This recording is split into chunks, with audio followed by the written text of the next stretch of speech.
let me ask two questions. First question is, what is 2G? What is, I guess I'm not sure of the G's. So tell me what's 2G, 3G, and 4G. If there is a 3G, I don't know. But what's 2G, 3G, 4G? And then what's 5G? And what is the Internet of Things? And what benefits will that give us? So what is the different G's? 2G, 4G, 5G? And then what is the Internet of Things? And what are the benefits of that? So you can answer all of that. Yeah. Okay. This is your, okay, I didn't know. So take us through the G's up through 5G. So and then, G stands for generation. As in, so 2G would be the second generation, and this is very important, of wireless technology, wireless infrastructure. You're with me? We are now mostly in 4G, although 3G still operates. And 5G is sometimes going up in trial ways. This is not, I'm going to repeat, these G's are not wired technologies, but that's complicated too, and all of this is way more complicated than certainly I understand, and I've been dealing with this for 20 years, and I should also say, I am a kindergartner. I mean that. And I talk all day long with these engineers, and I say, okay, here are the rules. I am a kindergartner, you are patient. So like when they explain things to me, they have to do it multiple times. And then I'll tell you the people that I trust. The scientists I trust are the ones who tell me they do not understand what's going on. Whenever anybody tells me that they understand what's going on or they have a solution to the problem, my antenna go up. I do not trust that person at all. I figure they are trying to sell me something, and I don't believe it. So I'm really suspicious. I might be open to their ideas, but I don't trust it. I trust the people who say there's more going on than anyone understands. Okay, but let me explain one thing. Most, in terms of infrastructure, the vast majority is delivered by fiber, which are pulses of light in cables that are usually buried, and it's difficult to bury them. But then there's the last mile that gets to your house, or like the fiber optics will be delivered to the cell tower, and then from the cell tower to whoever's here right now on a cell phone, that's wireless. Does that make sense? Okay, so some people are advocating that we want wired infrastructure delivered to the premises. Okay, G, generation, whenever you see G, that's wireless, there is wireless infrastructure involved. A difference between the first 4 generations of wireless infrastructure and 5G is that up to 4G, and including 4G, if I'm AT&T and I want to put in wireless infrastructure, and Brian owns, and it could be, you know, a 1/4 acre of land or whatever, who knows what, it could be a church, it could be anything. And I'm like, that looks like really good land that Brian has. I want to put a cell tower on Brian's land. Okay. I have to, so first I make a contract with Brian. I'm AT&T, he's a landowner. I make a contract with him. And then I go to Brian's town council and I ask for a permit to install. And then what I described earlier, because of Section 704, no one can object because of health or environmental concerns. What's changing with 5G, although this is happening now also with 4G, Federally, we are passing orders and laws that allow installation of antennas on public right-of-ways. So those are utility poles, school rooftops, traffic lights. So we, the public, own public right-of-ways. You see the difference between private land that's owned and public right-of-ways. Most experts say that for 5G to work, and these are now millimeter waves that do not travel far, so they need to be densely deployed. So reports say we will need antennas from every 1 to 12 houses in order for 5G to work. Why do we need 5G? Well, there are multiple reasons. The simplest one is that corporations cannot die. And in order to keep corporations alive, we have to offer new stuff. And people have to buy the new stuff. The Internet of Things connects everything possible to the Internet. You can now buy diapers that have a chip in them that will send a message to your smartphone letting you know that your baby's diaper needs changing. That's true. That's machine-to-machine communication. You can, and if you go to a store to buy a refrigerator, it's going to be hard not to find a refrigerator that is not Internet of Things connected. It's not a smart, you don't want a smart appliance. But it would be able to let you know that your orange juice, which would also be chipped, needs a refill. And so when you're at the grocery store and you check on your smartphone, your refrigerator and your orange juice will send a message to your smartphone, you need more orange juice. Okay, then say you're driving around and there's a traffic jam up ahead, maybe a bad accident, you don't know about it, or maybe the roads are icy. Your car's windshield will flash, not good to go your usual way, you need to change routes. Here's what I suggest. So you understand machine-to-machine communication now, the Internet of Things. I've only named, not even anything of what that will cover. And my understanding of why do we need this, it's to keep corporations alive. I've been doing a lot of talking, okay, but yeah, go ahead. It's good. That's good. Can I add on to something Yeah, you please. said? Is we have a page on our website, ehtrust.org, of ridiculous Wi-Fi tech. And I haven't updated it recently, but we have wireless tampons, wireless speaker things that you can insert into teddy bears, Wi-Fi, Barbie.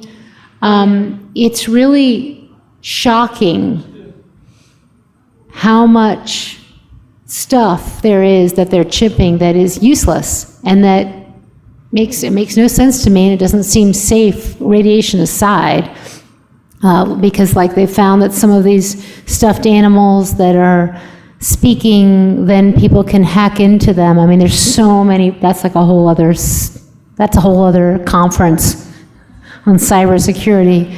Although, watch out for the Barbies that are telling the corporations what your children's best friends' names are, what your jobs are. Like the Barbie doll will say, what is your mommy's job? Who is your best friend? Where do you like to go after school? Right. And report back to the corporation. Right, and and when it's machine to machine, there's all these points where you can hack into as well, more points than before when everything was just going through the computer. And actually, you can look into that and see where they have hacked into Barbie, I believe, and as well into wireless, those video monitors. And I didn't mention also baby monitors are a big source of electromagnetic radio frequency radiation, wireless baby monitors as well. But back to 5G, one thing I wanted to say is it is confusing because you might go to a community meeting and the companies are talking all about 5G and they have to bring this new technology. And then when you try to drill down and find out, well, what kind of antennas are going up in front of my house on that street light? And you find out that it's 4G. They're not even putting in 5G right now. So it's like we're guinea pigs. They're experimenting with all kinds of stuff in different communities. I talk to people all over the country, and there's all kinds of different things happening. Although there is a small cell rollout, but in terms of what they're being told and how it's being developed and what it's being used for, you'll get different answers when you talk to the companies. But one thing is self-driving cars. As I understand it, in order to make that work, they need to have densely placed antennas. And we're talking about hundreds of thousands throughout the United States alone, if not more. Right.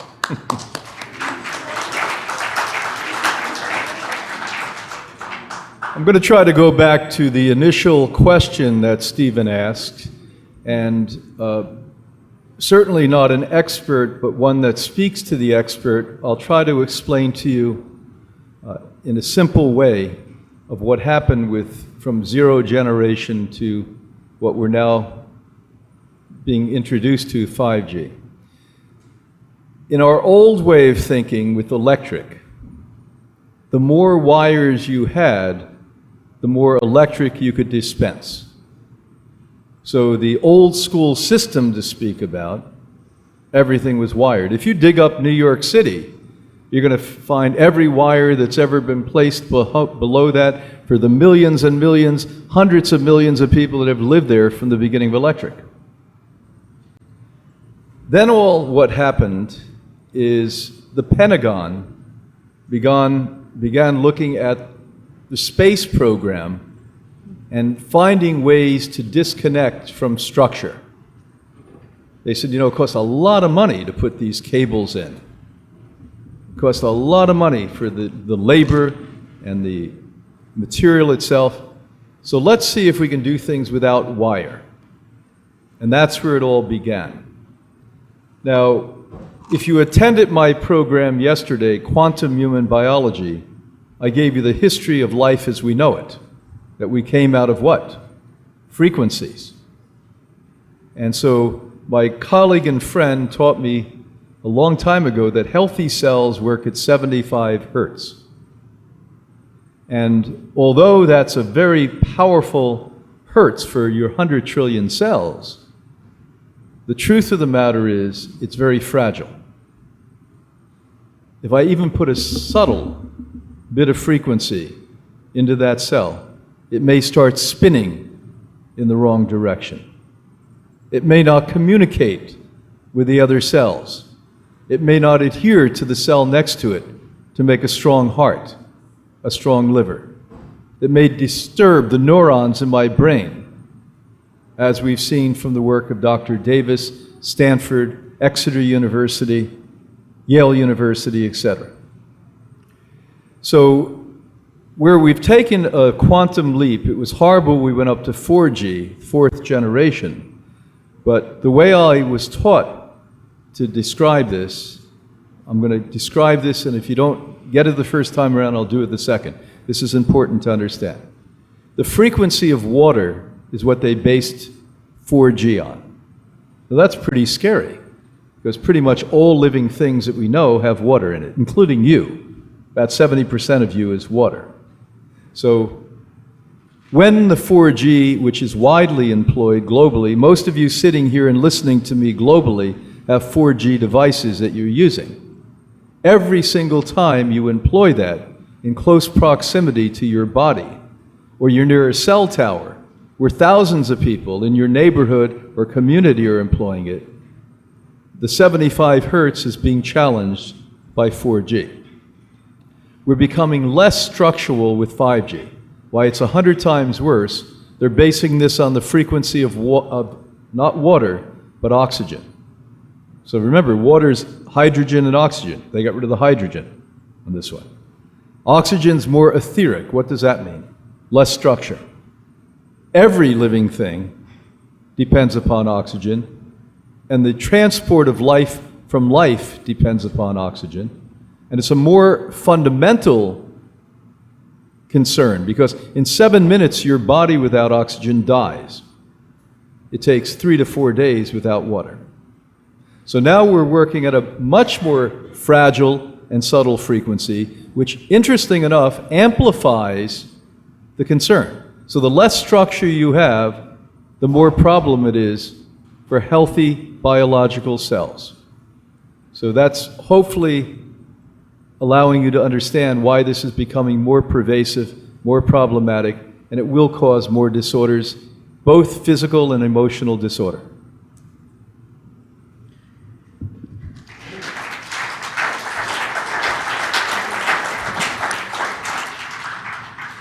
What do the studies show? How does EMR, or electromagnetic radiation exposure, impact our health? Could you tell us about the findings of the National Toxicology Program study and the medical community's response to these findings? What about the media's response to these findings? Theodora just gave such an excellent talk about that. You know what? Should we just go on to, and then we'll get more covered. Yeah.